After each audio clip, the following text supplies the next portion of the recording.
Howdy, and welcome to Wise About Texas, the Texas History Podcast. I'm your host, Ken Wise. I want to thank you very much for your interest in Texas history and for tuning into this podcast. I want to start the show today with a big announcement. As of this episode, when this episode downloads to the subscribers of the show, and I hope you're a subscriber of the show. If not, go to iTunes and hit subscribe to make sure you get the latest episodes. When this episode downloads, we will have over 100,000 downloads of Wise About Texas. 100,000. I never dreamed that this pet history project of mine would become so popular. I'm grateful, of course. I want to spread the message of Texas history, and apparently it's working. I hope you'll take a minute to tell a friend about the podcast, and let's continue to preserve and promote Texas history. Well, there's some other stuff happening in connection with the podcast. I'm recording this in June 2017, and this month I'll be doing some video, introducing some historical sites that are going to be covered by a Central Texas newspaper, so they're going to publish my video introductions to those historical sites. And along those lines, I've got some other ideas. I'm talking to some organizations about doing some more video in connection with the podcast. I think that that's a great way to promote not just the podcast, but the Texas history locations that we travel to. I might set up a facility for listeners to send their videos. If you're on your summer travels and traveling to some Texas history sites, be sure and send me tweet some videos and Facebook some videos, and we'll get those out through the podcast social media. Well, we just finished the season of the anniversary of the Texas Revolution, but there's one story with the Texas Revolution that I forgot to cover this year. It just didn't fit in with the program schedule, so I want to cover it today. And even though it's summertime, and I know that we're all thinking about traveling, we're all thinking about the beach, we're all thinking about some summer themes, this particular story has a little bit of a nautical bent, so it's going to fit in just a little bit with that theme, but it's a story that's so interesting to tell, and it's really not discussed a lot in Texas history, but it had a big impact on what eventually kept the Republic of Texas free and safe. So let's head down to the Texas coast in 1836 and get wise about Texas. All right, after the Battle of San Jacinto, let's recall where everybody was. We captured Santa Anna at San Jacinto, but the other Mexican generals and the other parts of the Mexican army were not that far away. The main body of the army was near Fort Bend and up and down the Brazos, and was not exactly ready because they turned out they were stuck in the mud, which is another episode that I want to cover. But they were prepared, at least, to continue the war. As a matter of fact, the Mexican government eventually refused to recognize the treaties of Velasco, saying that because Santa Anna was a prisoner, that they weren't really valid. But in the immediate aftermath of San Jacinto, the Texans had that problem of those armies. That's why Sam Houston keeping Santa Anna alive was so critically important, so that he could issue the orders that would result in the Mexican army leaving. But even though Santa Anna issued those orders, there was still a lot of fear that the Mexican army was going to regroup both in Texas and in Mexico, resupply, and continue the war against the Texans, and of course that would have been devastating. So Secretary of War Thomas Rusk decided to send some troops to patrol the Texas coast, and he picked a gentleman named Issac Burton, who had a company of Texas Rangers. So let me tell you a little bit about Issac Burton. Burton was born in Georgia in 1805. He was raised near Augusta, Georgia. He was appointed to West Point in 1822, the class of 1822, Now, one account I read of Burton's appointment said that it was unsolicited, so I'm not real sure about that, but it's interesting to solve that problem given his lack of success at West Point. Well, one of his classmates, by the way, was General Albert Sidney Johnston, who was the subject of episode 17 of Wise About Texas. He was in Issac Burton's class. Well, Burton was kicked out of West Point only a year later in 1823, and Burton actually wrote a memoir. It's an incomplete memoir, and it's not published It's in the Maribel B. Lamar papers in the State Archives in Austin. But Burton says that he left West Point, quote, not for the want of capacity, but for utter want of application and perfect recklessness of consequences. So it sounds like young Issac Burton was not really suited for a regimented life. Now, I'm not going to comment on my own academic career, but I can certainly sympathize a little bit with that statement. Anyway, Burton went back to Georgia after leaving West Point. He floundered around in several attempts to make a living, including spending some time in the Rocky Mountains as a hunter and a trapper, which, of course, was about as hard a life as you can imagine at the time, being a mountain man. That same memoir he wrote says that he returned, quote, in great poverty and prostration from disease, close quote. So the Rocky Mountains was a difficult existence for him, and he clearly needed a little direction. Well, he got back to Georgia. He fell in love with a lady named Martha Lacey. Miss Lacey's family was moving her to Texas, so he followed, and he followed the Lacey family, and he set up near Nacogdoches, Texas, was eventually elected an officer in Bullock's militia. Now, this is Texas in the 1820s, or early 1830s, excuse me. We're in the early 1830s, and these are the beginnings of the Centralist Federalist disputes in Texas, and there was a battle for Nacogdoches, and Bullock's militia was one of the units that was formed during this time. Well, Burton was an officer, but apparently his opinion of authority hung over a little bit from his opinion he must have held at West Point, because he wrote this about his commander, Bullock. He wrote, quote, Bullock was a brave and a good militia bugleman, but in other respects an ass, and not capable of bearing the smallest particle of responsibility without having his brains turned upside down, close quote. I cannot wait to use that description sometime, but that was a very artful way to say he didn't care too much for Bullock. Nevertheless, the Battle of Nacogdoches was won, and Piedra's forces were kicked out of Nacogdoches, and after that little conflict, Burton became, of all things, a teacher, given his lack of academic bent. He also did some surveying in East Texas.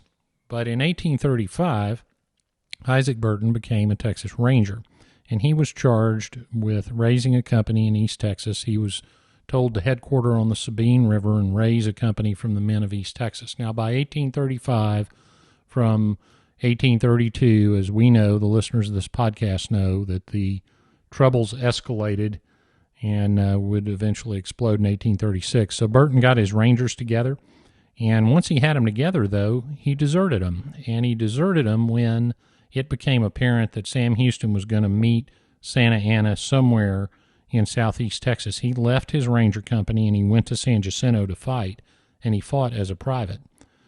Now, think about this. The East Texas scene at that time, the runaway scrapes, many of the people were fleeing through East Texas. Many of them fled to Galveston. Many of them fled northeast toward Natchitoches, Louisiana. And also remember the U.S. troops under General Gaines near Natchitoches, Louisiana. And remember also one of the early episodes where we discussed San Jacinto on this podcast, there were some U.S. soldiers that were characterized as deserters that came down to fight at San Jacinto. So I wonder, and I'll wonder out loud, whether Burton got word from some of those folks that San Jacinto was going to occur. But nevertheless, he left his company, went down and fought at San Jacinto. After the Battle of San Jacinto, he returned to his Ranger company. He took his Ranger company and he followed Thomas Rusk, the Secretary of War, down to Victoria and Goliad. And at this time, Rusk ordered Burton's troop to scout the central coast of Texas. Well, why would he do this? Well, they were still concerned, as I mentioned at the beginning of the podcast, about the resupply of the Mexican forces. If the Mexican forces were retreating and met up with the supply ships that they feared were coming, then disaster might strike, the Mexicans might regroup, and the revolution might not quite be over. Rusk's order to Burton, by the way, is in the Rosenberg Library in Galveston.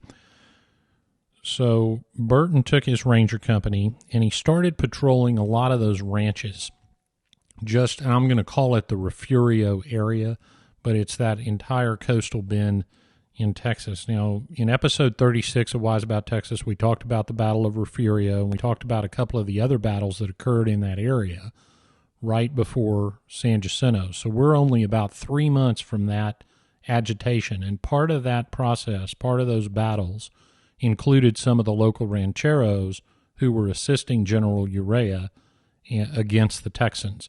So what Burton was doing was he was going around to these ranches and just, let's put it mildly, checking on things to figure out who was loyal and who was not. Well, while he was down there checking those ranches, he heard that there was a ship in Copano Bay. And so he took 20 of his Rangers and he set up at Copano Landing. Now, there used to be a town called Copano, and by the way, I'm going to just pronounce it Copano. A lot of people pronounce it Copano, and you can feel free to email me and let me know what the correct pronunciation is. But for this podcast, we're going to call it Copano. There was a town at the time on the bay, and what he did was he set up his Rangers in the brush, invisible to any ships that were in the bay, and he sent 2 guys out onto the beach to signal this ship to come in. Now, we don't know for sure exactly how far out into the bay this ship was, but they could read the name, and they could make out that the ship was called the Watchman. And it turns out the Watchman was an American ship chartered by the Mexicans to supply the army.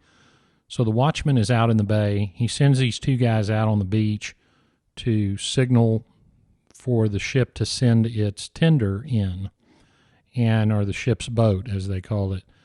Well, some accounts of this experience say that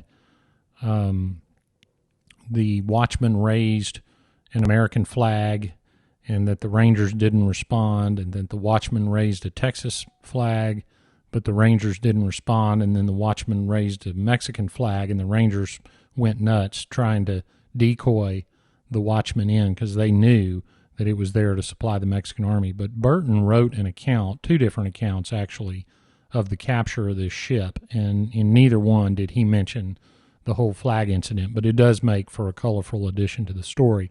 In any event, the ship's boat was signaled. It did come in with 5 men, and of course Burton and his Rangers immediately captured those 5 men.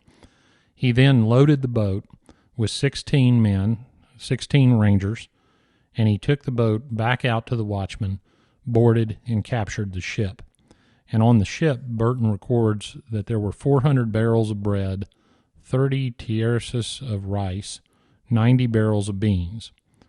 There's also, in one account, an allegation that there was a Mexican warship sent to escort the Watchman, but that ship must have taken off because the Rangers never saw it. So Burton enthusiastically reports that he's captured the Watchman and he has all this cargo, and Rusk, interestingly, said, "Give her the cargo back and let her go on her way," which was an odd order to come from Rusk. And one writer, when commentating on this, mentions that right about this time, Rusk had been in Goliad, and when Thomas Rusk got to Goliad, he saw the charred remains of the victims of the Goliad massacre, which he then buried, and they rest in the same place today. And so he might have been in a bit of a foul mood, but he eventually changed that order, and he ordered Burton to take the Watchman to Velasco, where they would adjudicate the capture of the ship. Now, remember from episode 1 of Wise About Texas, the first judges of Texas, one of the judges I talked about was my old friend Benjamin Cromwell Franklin. And we talked about the creation by David Burnett of the Court of the District of Brazos, created on May 8, 1836, to adjudicate the capture of the U.S. brigantine, the Pocket. So I suspect, and this is just suspicion, I suspect that between the time Rusk first heard of the Watchman's capture and the time he changed his order, he probably realized or was informed that that court existed at Velasco and they could properly adjudicate the capture of the ship, because he knew that the Mexicans were using U.S. shipping to supply some of their needs. And so instead of worrying about the capture of the Watchman, he probably figured they could fix it. That's just my thought, but this all happened within days. So the creation of the court, the capture of the ship, the changing of the order to take the ship to Velasco. So I think that's probably what happened. Anyway, Burton couldn't get the ship out of the bay. The winds were against him, and they couldn't get across the bar, so he was waiting to leave. While he was waiting to leave, 2 more ships appear on the horizon, and they anchor right off the bar. One ship was called the Comanche, the other was called the Fannie Mae, and Burton knew immediately that they were there following the watchman to resupply the Mexican army. So Burton had all his men conceal themselves, and he ordered the watchman to raise a flag to hail the Fannie Mae and the Comanche. Sure enough, it worked. The captains of each of those ships came ashore. When they came ashore, Burton and his men said, "Hey, why don't y'all come?" They didn't capture them right away. They said, "Why don't y'all come out to the watchman and let's all have a drink?" And so they did. And once they got him on the watchman, they took him prisoner. They said, "We now own the Comanche and the Fannie Mae in the name of Texas." And the captains had no other option but to capitulate and agree to sail back to Velasco. So Issac Burton and a few Texas Rangers had now captured 3 ocean-going vessels without firing a single shot. They manned the various ships with various Rangers, and they take all 3 ships to Velasco. At Velasco, the court of the District of Brazos that I mentioned earlier held a trial and adjudged that the cargo of the watchman was indeed, and the Fannie Mae and the Comanche were indeed the property of the Republic of Texas. That petition in that case, by the way, survives in Benjamin Cromwell's papers at the University of Texas. Well, President David Burnett, the president of the new Republic of Texas, ordered the master of the watchman, being an American ship under charter, he ordered him to be paid and essentially what amounts to a rental fee for the detention of the ship, and that he ordered that Burton and his men were entitled to almost $10,000 for capturing these ships. So $10,000 in 1836 was quite a bit of money, had it been worth anything, but of course this was going to be Republic of Texas money, so Burton was going to have a heck of a time trying to collect. But anyway, it was a pretty good day for Burton and the Rangers, seizing all that cargo. Now, I mentioned earlier that Burton had written a couple of accounts of the incident. Burton referred to his own men as a, quote, sea cavalry, close quote. And a Colonel Edward Wilson later wrote a letter to either the Lexington Observer or the Kentucky Gazette in 1836. I found it in the Kentucky Gazette. And he described the capture of the ships, and he referred to Burton's men as a company of horse marines, thus coining the term horse marines, which survives to this day. Well, the loss of the cargo for the Mexican army was devastating. When Urrea wrote an account of the Texas campaign, he described the army. He said, quote, "The horrible misery in which I found this army prevents it from pursuing the campaign," close quote. So think about it for a minute. What if the supplies on those 3 ships had reached their destination and had reached Urrea's army and Filisola's army? What might have happened? Those armies would have been in much better shape, well provisioned, presumably paid up, and presumably willing to fight. What if he had had a chance to get that army supplied? There was no Texas army at this time. Remember, they're all up. They've sort of dispersed. Some of the Rangers have come down, Burton's Rangers and some men with Rusk, but and then the men pursuing the retreating army, including Deaf Smith. But those were skeleton crews. This was not an army prepared to engage the main body of the Mexican army, which remained in Texas. So if those supplies had reached their destination, we might have had a big problem. So it turns out that Issac Burton and his horse marines' capture of these ships was a little bit bigger deal than it might have appeared at the time. So after the war, Issac Burton returns to Nacogdoches, He runs and loses a race for Senate in the first Congress of the Republican. He actually filed an election contest over that. He traveled all the way to Columbia from Nacogdoches to contest that election, but was held that Robert Irion won that election fair and square. He went back to surveying. He also started a newspaper called the Texas Chronicle. The Texas Chronicle was one of the first newspapers to endorse Marabou Lamar for president. One of the things that you'll find in Issac Burton's memoir is a little bit of a screed against Sam Houston, so he was definitely not a huge fan of Sam Houston, which made him, by default, a fan of Marabou Lamar, and he endorsed him for president. Burton also had a hand in organizing the Milam Lodge, the Masonic Lodge in Nacogdoches. He was also an original member, along with Marabou Lamar and David Burnett, as a matter of fact, of the Philosophical Society of Texas, which still exists. It was founded in Houston. Burnett and Lamar, of course, being vehemently against Houston. He finally won an election for the Senate in the second Congress. He also served in the third and the fourth Texas Congress. He was also, interestingly, on Marabou Lamar's commission to select the capital of Texas, which led to the Archives War, which we discussed in another episode of Wise About Texas. So Issac Burton was clearly on Lamar's side and against Houston, including through the selection of Austin as the current capital of Texas. Well, Albert Sidney Johnston, remember Burton's classmate from West Point? He was Secretary of War later in the Republic of Texas and resigned. Burton wanted to replace Johnston as Secretary of War, and he lobbied hard for the position.